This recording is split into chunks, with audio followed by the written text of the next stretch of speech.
We come now to question number 9 in the name of Chester Borrows. Mr Speaker. Chester Borrows. Thank you, Mr Speaker. My question is to the Minister of Police and asks, what reports has she received regarding the government's plans to clamp down on criminal gang activity?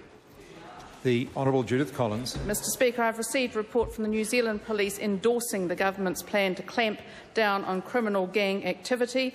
The Gangs and Organised Crime Bill will make it easier for police to conduct surveillance on gang communications, will enhance police investigations by enabling interception warrants to be obtained by a wider group of offences committed by gangs. Police are very pleased to have this tool once it passes through this Parliament. Chester Borrows. Thank you, Mr Speaker. How will the bill help police to deal with fortified gang premises? The Honourable Judith Collins. Mr Speaker, the Gangs and Organised Crime Bill will mean that more of these gang fortifications will be and can be removed. The police have welcomed the government's intention to increase the number of successful raids on these fortifications, and police aim to maximise the effectiveness of this change. Police are also undertaking further work to identify other initiatives to tackle gang fortifications and their activities. Chester Borrows. Thank you, Mr Speaker. Why is the government clamping down on gangs, and how does the government's approach to gangs differ from the previous government? The Honourable Judith Collins. Mr Speaker, the Labour government's record on gangs was one of dithering and hand-wringing. They failed to produce any laws which would reduce gang powers, and in that particular case, that member will have read about the appalling incident in today's Dominion Post about a Lower Hutt woman, a mother and her children who were forced to flee for her home and community after being terrorised by mongrel mob gang members. Under that government over there, that was tolerated. Under this government, it's not. David Garrett. Order. Order. Mr Speaker, supplementary question to the Minister of Police.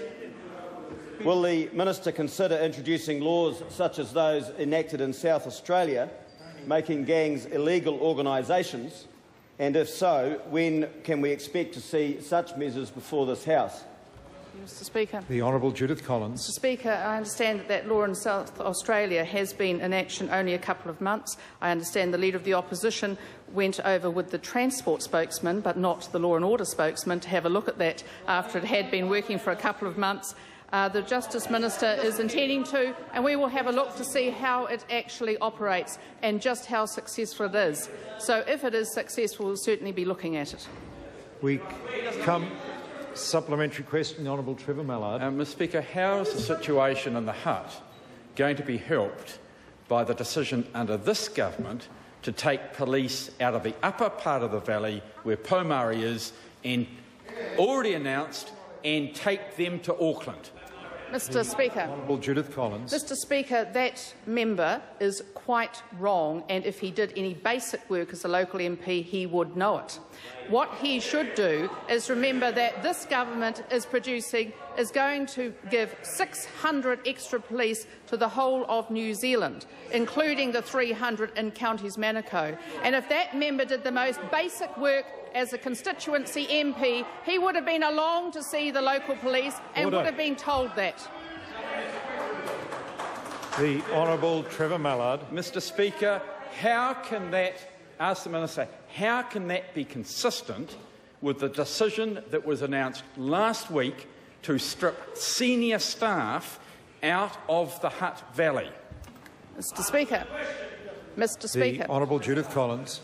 If that member did the most basic work as a constituency MP, he would have realised that the local commander has in fact asked to consult on how best police can in fact police in that area, and that involves him, that member, taking some initiative and going and speaking to the police and giving him the benefit of constituent views. But I understand that member doesn't really care that much about the Hutt anymore. Order. We come